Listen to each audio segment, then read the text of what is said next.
പിന്നെ ബംഗളൂരു എഫ് സിയുടെ താരമായ റയാൻ വില്യംസ് സ്വന്തമാക്കാൻ വേണ്ടി ഈസ്റ്റ് ബംഗാൾ കഴിഞ്ഞ തവണ ട്രാക്കിൽ വന്നല്ലോ.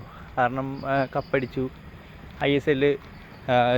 ISL ജേതാക്കളായി. അങ്ങനെ അവർ ഇമാമി ഗ്രൂപ്പ് അവർ സെറ്റായിട്ടുണ്ട്. അന്നേരം അതിന് മുന്നേ ഒരിക്കലും അവരിനിയും താന്നു പോകരുത്, അവർക്ക് കിട്ടിയത് നിലനിർത്തണം, കപ്പ് അവർക്ക് നിലനിർത്തണം എന്ന ലക്ഷ്യത്തോടൊക്കെ കൂടെ തന്നെ അവർ ബംഗളൂരു എഫ് സിയുടെ എക്കാലത്തെ മികച്ച ടോപ്പ് പ്ലെയറായ ഇന്ത്യൻ പൗരത്വമുള്ള റയാൻ വില്യംസിനെ സ്വന്തമാക്കാൻ വേണ്ടി അവർ രംഗത്ത് വന്നിട്ടുണ്ട്. അവർക്ക് റയാൻ വില്യംസിൽ ഇൻട്രസ്റ്റ് ഉണ്ട് എന്നാണ് അറിയാൻ കഴിയുന്നത്.